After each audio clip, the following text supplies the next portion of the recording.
Three Rivers Archery, your longbow and recurve experts.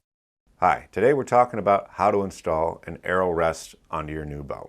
So what we have here is just the riser. Same thing applies if you have a one-piece bow. You can do it together. Just for simplicity, we're doing it on just the riser.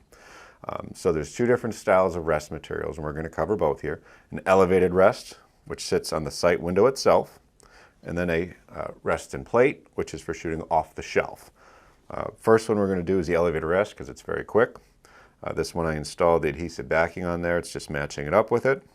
And then for lining up, there's the plunger hole here to match with the plunger hole there. We'll sit right over it. Now if your bow does not have the plunger hole, the advice I have is to go with the throat of the grip, the deepest spot here, and lining up your middle point of the rest with that. So this one's a little bit forward from that, but not too bad. That's what you do if you didn't have that. With us having this, just peel the backing off, align it, lightly press it down until you know it's right where you want, then kind of checking, make sure that it's parallel with the rest, even with that radius there, to know that it's there, or it's even to it, and then just press it down in place. And that's with that one. Now, for shooting off the shelf, with your more typical style rest and plate here, your side plate mounts on the side window there. Same thing, kind of line it up with the dip of the grip there, or the throat of the grip, and match it there. If there's a lot of radius, you can cut the base of this, being leather, with just a regular pair of scissors so that it sits tight. I like to leave a little space just so you have a little gap for, depending if you have 3 fletch, 4 fletch, regardless, gives just a little gap for the feather there. Now for the rug rest that goes there, since this takes a bit more work to match it. Now you can just put it on there, use a pen and go rough. I don't like to do that as much. As a little tip here, Postit Notes. It's got a nice backing there with the sticky side. Line that up to the bow and make your template using this. Now, one nice little thing is because of the way you're doing it, you can go a little bit in just so that the rest is a little bit smaller than the outside of what you're drawing.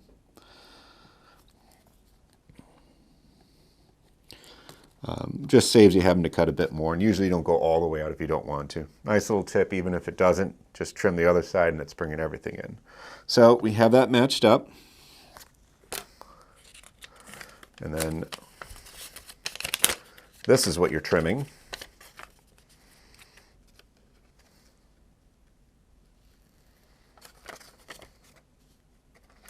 To use as your template. That way, if you've done it wrong, you have something you can adjust before you're cutting on your rug rest and plate. Now I'm going a little fast because I've done this a lot, and then also I know I can adjust when I'm drawing it on there. So lay it down, see how it looks. If there's anything you'll want to adjust or taper differently to it, now is your time to at least make note. Now, for rug rest, usually they're multi-directional here. If you use calf hair material, you want to make sure that the calf hair is going slick as the arrow shoots. That way it's not going to wear too fast for it. So with this one, knowing it doesn't matter to it, lay that there.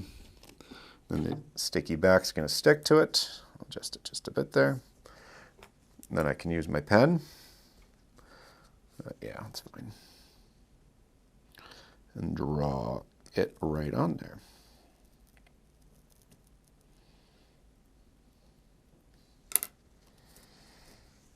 Put it on, confirm, make sure I'm good with my pattern, how it sits.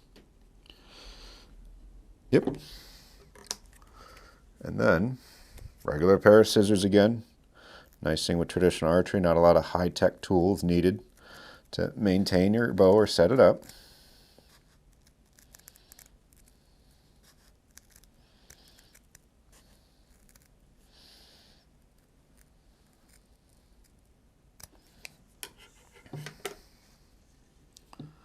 There'll be a bit of fuzz. You just wipe that off.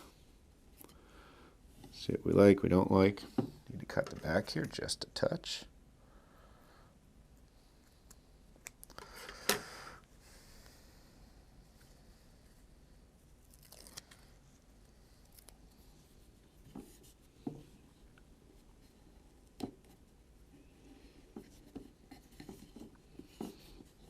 press down once you know you have it where it is. And then you can, like I said, you can still fine trim it to get it to where it looks exactly how you want. You don't need a lot of material here. Really what it is, especially with a radius shelf, is it's going to be contacted point in the middle.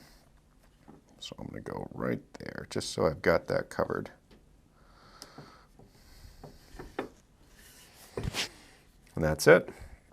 Like I said, I'm kind of balancing it between the radius of the shelf here and then also the dip of the grip, depending on what you're going for there.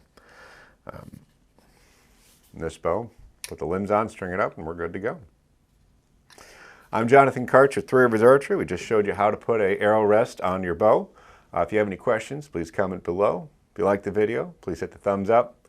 If you really like the video, please hit that share button to share with friends and family. Thanks for watching.